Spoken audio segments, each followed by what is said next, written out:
नमस्कार दोस्तों, welcome to my channel Rohit vlogs पर आप सबका स्वागत है। आज मैं Indo Asian Maitri park Tughlaq road पे आया हूँ और यहाँ पे आज हमारे साथ हैं doctor Amit Saxena, vet scientist और एस्ट्रोलॉजर।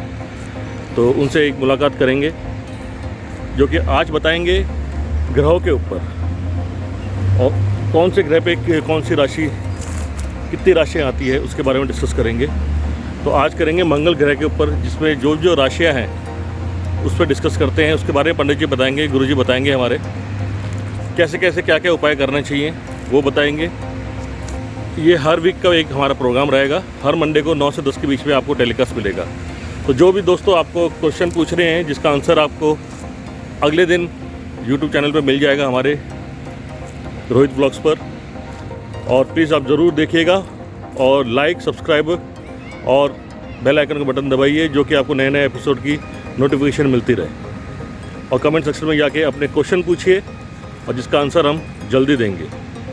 तो अभी मैं कैमरा डॉक्टर साहब के सामने चलता हूं और उनसे बात करते हैं। डॉक्टर साहब नमस्कार। सबसे पहली बात कि आपने इतना अच्छा ये गार्डन दिखाया हमें, जो कि दिल्ली के इतने पास, हमारे घर के इतने पास है, क्योंकि हमें लोधी गार्डन तो खैर बहुत अच्छा ही है। इसके अंदर जो आज हमें महसूस हो रहा है कि हमें यहाँ पे ट्रैक जो दिखाया है आपने, कितना अच्छा ट्रैक है। तो यहाँ पे कल से हम कोशिश करेंगे यहीं पे आके जॉगिंग करें। धन्यवाद और welcome to my channel Rohit vlogs. धन्यवाद आपका। और आपका जो पहला एपिसोड बहुत ही अच्छा गया और शुक्रिया अदा करते हैं यूट्यूब चैनल के सारे मेम्बर्स को और सारे हमारे दर्शक को कि उन्होंने आपको इतना लाइक करा। तो डॉक्टर साहब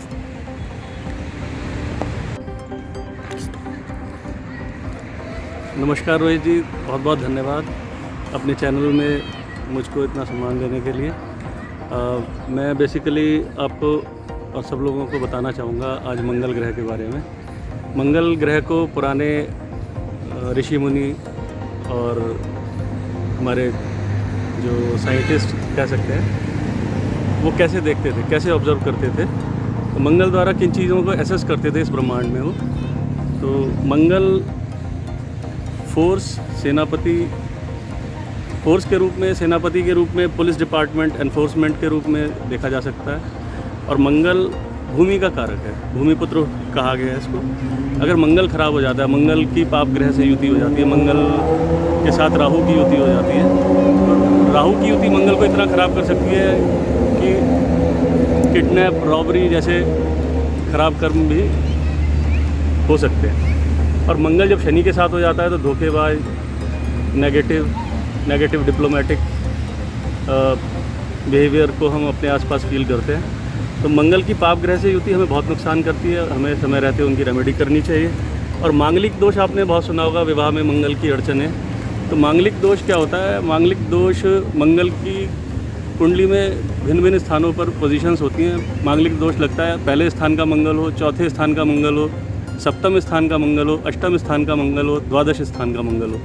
पहले स्थान का मंगल व्यक्ति के व्यक्तित्व को नेगेटिव कर देता है, अधिक क्रोध के कारण उसे कई बार नुकसान उठाना पड़ जाता है। चौथे स्थान का मंगल सुख में देरी करता है, वाहन सुख में देरी करता है, मकान ज़मीन में इनजस्टिस फील करता है ऐसा व्यक्ति। और सातवें स्थान का मंगल जीवन साथी पर भारी होता है। अष्टम स्थान का घोर मंगल बहुत अनिष्टकारी होता है। और द्वादश स्थान का मंगल इतने हैवी खर्चे जीवन में लेके आता है कि व्यक्ति अस्पताल, मुकदमे और नेगेटिव खर्चों पर पैसा ज़बरदस्ती खर्च करके अंततः दुखी रहता है। तो इस तरह के मंगल की कुछ रेमेडी ऋषियों ने बताई है। अगर उस रास्ते पर चलकर हम उसका थोड़ा समाधान समय रहते कर लेते हैं तो काफ़ी हद तक हमें इन कष्टों से निजात मिल सकती है।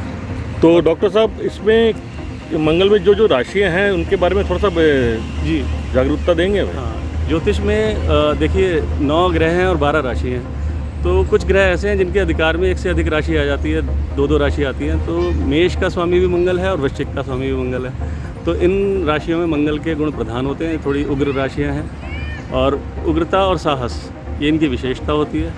तो थोड़ा सा ड्राई नेचर होता है। और मंगल की पूजा अर्चना करने से, हनुमान उपासना से और मिठाइयों का दान करने से, हलवे का दान करने से, मूंगा पहनने से, हम इनके दोषों को दूर कर सकते हैं। सबसे ऊंचा दान माना गया भूमि दान। अगर हम भूमि दान करते हैं तो कई जन्मों का मंगल हमारा ठीक हो जाता है। लाल किताब में और भी इसको एक्सप्लेन करा उन्होंने मंगल बद की तरह।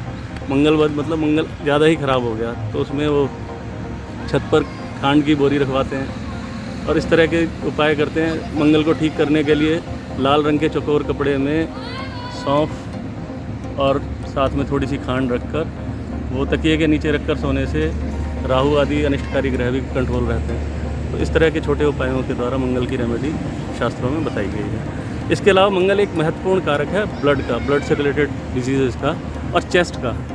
तो जितना आप देखते हैं ये टीबी, अस्थमा और ब्लड कैंसर, इन सब में भी मंगल का मेन रोल रहा है। इसके साथ में आप लोगों से फिर गुजारिश करूँगा कि इस चैनल को अधिक से अधिक सब्सक्राइब करें और जीवन में पूर्णता का लाभ लें और अपने जीवन को उन्नत बनाएं। और रोहित जी का बहुत बहुत धन्यवाद इस चैनल मुझको लाने के लिए।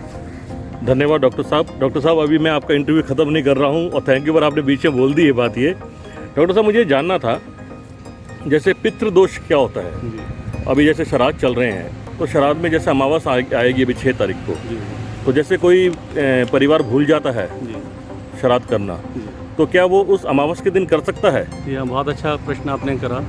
ये 15-16 दिन जो श्राद्धों के आते हैं इसमें पितृलोक के गेट खुले होते हैं, ऐसा हमारे ऋषि मुनि कहा करते थे और उस रिचुअल को हम लोग निभाते भी हैं। जो हमारे दिवंगत एंसेस्टर्स हैं जो हमसे हमारा साथ छोड़ के जा चुके हैं, उन सब को हम इस दिन याद करते हैं। उनकी पुण्यतिथि पर हम श्रद्धा के साथ, श्राद्ध का मतलब श्रद्धा से किया हुआ कार्य, श्रद्धा के साथ ब्राह्मण भोज कराकर, और कुछ जीव हैं जिनमें पितरों का दर्शन किया जाता है, तो जैसे कौवा, कुत्ता और गौग्रास निकालकर हम अपने पितरों को शांति दे सकते हैं। उसमें एक और इम्पॉर्टेंट कार्य मैं आपको बताऊं कि पीपल का जो वृक्ष है वो ब्रह्म के तुल्य, ईश्वर ने खुद कहा है गीता में, वृक्षों में पीपल हूँ।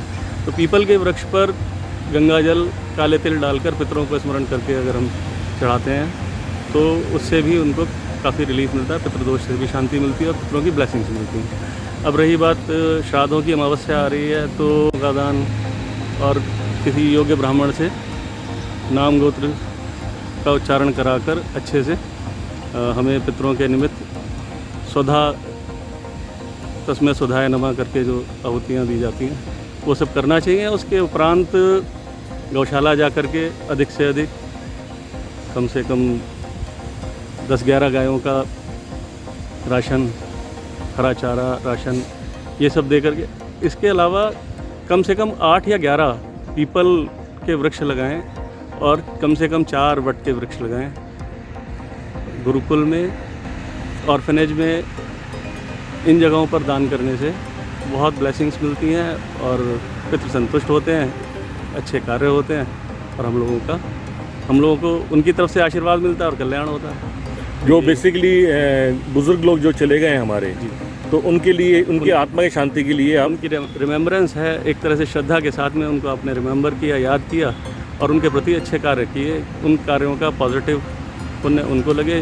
जो Lord of universes Shri Hari हैं, उनके चरणों में उनको स्थान मिले, उनका आरोहण हो और हम सबको आशीर्वाद मिले, इसी कामना के। डॉक्टर साहब एक बात और पूछ रही थी, आप बार बार थोड़ा जल्दी में मैं जानता हूँ, पर एक बात पूछती थी, जैसे सपनों में बुजुर्ग लोग आते हैं जो चले गए हमारे बुजुर्ग लोग, तो उसमें क्या होता है, कई लोग जैसे घबरा जाते हैं कि ये क्यों आ रहे हैं, तो क्या सपनों में जो जिनका देहांत हो गया बुजुर्ग का, वो अगर आके दिखाई दें और या कुछ चीज़ की पेशकश करें कि मैं ये, मुझे ये पसंद था, ये वो, तो उसका क्या मतलब क्या आ जाता है, थोड़ा दर्शकों को बताएंगे आप? जी हाँ, जी हाँ। ऐसा है, पितृपक्ष में पितरों का आवागमन इस श्लोक में होता है और ये सूक्ष्म शरीर के द्वारा, सूक्ष्म बुद्धि के द्वारा, सपनों के द्वारा हमें अपना आभास कराते हैं और हमसे डिमांड भी करते हैं। तो हमें उस डिमांड को पूरा करना चाहिए और साथ ही अच्छे योग्य ब्राह्मणों और ब्राह्मणी को हमें भोजन, वस्त्र, उपहार आदि दान करके उन्हें संतुष्ट करना चाहिए और जिस तरह का वो डिमांड करते हैं वो देने के बाद गंगा जल में तिल डाल के पीपल के साथ तर्पण करें या फिर गंगा स्नान करें। तो वहाँ पर आप प्रभु से यही विनती करनी चाहिए कि ये अब दोबारा दिखाई ना दें, ये संतृप्त हों और श्री हरि उन्हें अपने चरणों में स्थान दें। इस तरह की प्रार्थना उन्हें करनी चाहिए। अच्छा डॉक्टर साहब, एक बात और पूछनी है कि जैसे श्राद्ध जितने भी दिन के 16 दिन के शायद श्राद्ध होते हैं मेरे ख्याल से, 15 के होते हैं, इस बार एक ज़्यादा था। एक बार ज़्यादा, ये घटते बढ़ते रहते हैं। हाँ, तिथि तो इसमें हाँ, मुझे वो तिथि के बारे में पूछना, जैसे तिथि में उसी तिथि में श्राद्ध होना चाहिए या बाई चांस वो भूल जाता तिथि, हाँ जी, तो वो नेक्स्ट डे कर सकता है नेक्स्ट तिथि में, तो वो नेक्स्ट डे कर सकता है नेक्स्ट तिथि में कर सकता है, या मतलब गंगा जी जाके अमावस में करे? हाँ, ये बहुत अच्छा प्रश्न है आपका। अगर किसी का श्राद्ध जो मृत्यु की जो हिंदी पंचांग की तिथि है, द्वितीया, तृतीया, चतुर्थी, कोई भी ऐसी तिथि हो सकती है, इसमें यदि वो दिवंगत हुए हैं और वो तिथि हमसे मिस हो जाती है, तो हमारे पास मौका होता है कि हम उनकी रिमेम्बरेंस में पितृ विसर्जनीय अमावस्या पर अच्छे से अच्छा कार्य करें। गौशाला के निमित्त, यज्ञशाला के निमित्त, गुरुकुल के निमित्त और योग्य ब्राह्मणों के निमित्त, और सब सर्वोत्तम है गंगा स्नान करें। तो इस रिचुअल को करने से अपना पॉजिटिव लाभ ले सकते हैं, उनका आशीर्वाद ले सकते हैं। हाँ, तो ये एक जैसे हिंदुस्तान में, ये हिंदुस्तान की एक मिथ है ये कि हमें सपने में दिखाई देते हैं बुजुर्ग लोग, तो हमें ऐसा करना चाहिए। अगर हम वेस्टर्न कंट्री में जाएं, अगर उनको सपने में कोई दिखा दे, तो वो तो मेरे ख्याल से ये श्राद्ध तो वहाँ पे होते ही नहीं है। तो क्या उनको भी कुछ ऐसा महसूस होता है कि ऐसा करना चाहिए? ऐसा नहीं है, या हमारे जो कल्चर है जो आता है उसी को मानते हैं हम? ऐसा नहीं है, उन लोगों को भी अपने एंसेस्टर्स दिखाई देते हैं, और वो यहाँ हम आत्मा कहते हैं, वो स्पिरिट कहते हैं। तो वो लोग बाइबल का पाठ करते हैं, होली वाटर का यूज़ करते हैं, उनके यहाँ थोड़ा सा रिचुअल अलग है, लेकिन जो रिफाइंड रिचुअल इंडिया में है तो मिथ नहीं है, वो गहरा साइंटिफिक बेसिस है, और जिसको अनुभूति होती है वही बता सकता है इसके विषय में, क्योंकि उसको दिखाई दिया और वो उसको उसी समय बेचैनी हो जाती है कि मैं इनके लिए क्या करूं। तो उनको अच्छे से, मैं तो यही कहूँगा कि जो वो डिमांड करते हैं भोजन की, वस्त्र की, वो किसी योग्य ब्राह्मण को कराएं, और पितृ विसर्जनीय अमावस्या पे उनका खूब आशीर्वाद लें, अच्छे से श्रद्धा से जप, यज्ञ, दान, तर्पण, ये सब कार्य करें। तो मतलब आपका कहने का मतलब है कि विदेशों में भी ये चीज़ें शुरू हो जानी चाहिए कि जैसे जब उन्हें भारतीय कल्चर की जब डीप साइंस पता चलती है, तो वो आकर के बहुत से लोग हम लोगों के सनातनी धर्म को पूरी तरह अपना लेते हैं और उस कल्चर को ऑप्ट करके उसी तरह से यज्ञ हवन आदि कार्य करते हैं। हाँ, वो देखा गया, जैसे योगा भी अपना लिया उन्होंने, हमारा अपना लिया, और शिव को बहुत मानते हैं, शिव को मानते हैं, हवन करते हैं, कीर्तन करते हैं, संकीर्तन करते हैं, और वो गहरा, हमसे भी गहरा बिलीफ रखते हैं, और बड़ा अच्छा लगता है उसमें। उनकी सोल को भी काफ़ी, मैंने तो अभी कहीं देखा भी, कहीं सुना भी था, इनफैक्ट देखा भी था कि किसी कोई विदेशी अमेरिकन है जो मथुरा में जो गौशाला चला रहे हैं। हाँ जी, बिल्कुल, एस्कॉन से जुड़े हुए लोग भी हैं। इसके अलावा भी और लोग हैं जो शिवा के भक्त हैं और उनके लिए यज्ञ, तप, दान और उनसे जुड़े हुए हैं। ऐसी रानीखेत के पास एक आश्रम है, वहाँ पर भी काफ़ी बाहर के लोग आकर के यज्ञ आदि करते हैं, दान करते हैं। तो डॉक्टर साहब, जो मंगल की जो राशियां हैं, आप उनके लिए बोल दीजिए, आप प्लीज़ क्वेश्चन आप पूछिए जो भी है। हाँ, मंगल की राशियाँ मेष और वृश्चिक हैं। इस राशि से संबंध रखने वाले लोग मेरे से कोई प्रश्न इस पर कुछ पूछ सकते हैं। और इन राशियों का गोचर मैं आपको फिर भी बता देता हूँ। इनके 10वें घर में बृहस्पति और शनि मेष राशि के आए हुए हैं, तो इनकी तरक्की निश्चित है। अब अपना कार्य क्षेत्र इनका विस्तार होगा काफ़ी, और इनका प्रमोशन ड्यू है। तो ये तो मेष राशि वालों का हुआ। रही दूसरी वृश्चिक राशि की बात, वृश्चिक राशि के तीसरे घर में बृहस्पति शनि का तीसरे घर में जाना भाग्यशाली होता है, कंस्ट्रक्शन आदि होता है ऐसे लोगों के यहाँ। और शनि का सपोर्ट मिलने से मार्केट का सपोर्ट, इंडस्ट्रीज़ का सपोर्ट, जुडिशरी का सपोर्ट इनको मिलता है, इनका भाग्य आगे बढ़ेगा डेफिनेटली। और बृहस्पति भी साथ में आकर उस भाग्य को संवर्धित कर रहे हैं। तो वृश्चिक राशि वाले भी निश्चिंत हो जाएं, इनका अच्छा समय अब चल रहा है। फरवरी 2022 तक अच्छा समय चलेगा। तो दर्शकों, मेरी आपसे ये निवेदन है कि डॉक्टर साहब से आप जुड़े रहिए हमेशा, और कमेंट बॉक्स में आप प्लीज़ अपने प्रश्न पूछिए और डॉक्टर साहब उसका पूरा जवाब देंगे। और जो डॉक्टर साहब बोलें आप प्लीज़ उसका ध्यान दीजिए और करिए। और मैं बिल्कुल श्योरिटी से कहता हूँ मेरे चैनल के थ्रू कि आपकी ज़िंदगी में काफ़ी लाभ होगा और काफ़ी शांति मिलेगी। तो डॉक्टर साहब, धन्यवाद मेरे चैनल पे आने के लिए। और प्लीज़ अब आप वो बहुत बात बोल दीजिए जो आपको बोलना है मेरे चैनल के लिए। हाँ जी, एक तो लाइक बटन दबाकर चैनल को सब्सक्राइब कीजिए और जुड़े रहिए हमसे आगे आने वाले एपिसोडों से। बेल आइकन दबाइए जो कि आपको डॉक्टर साहब की नोटिफिकेशन मिलती रहे जी। तो इसके साथ बहुत बहुत धन्यवाद। जय श्री राम। तो डॉक्टर साहब के साथ मैं सेल्फी इसलिए ले रहा हूँ कि अभी हमारा कैमरामैन अभी आए नहीं है और हमें थोड़ी जल्दी थी। तो प्लीज़ कोई पैसा किसी का नहीं लगेगा। पहले हर वीडियो बोल चुका हूँ कि लाइक कीजिए, सब्सक्राइब कीजिए और बेल आइकन का बटन दबाइए, जो कि आपको हमारी हर एक वीडियो की नोटिफिकेशन मिलती रहे। और कमेंट बॉक्स में आप डॉक्टर साहब से कोई भी क्वेश्चन पूछ सकते हैं और उसके नेक्स्ट एपिसोड के अंदर आपको उसका आंसर ज़रूर मिलेगा। तो तब तक के लिए धन्यवाद। जय हिंद, जय Shri Ram. All the best to all of you. धन्यवाद।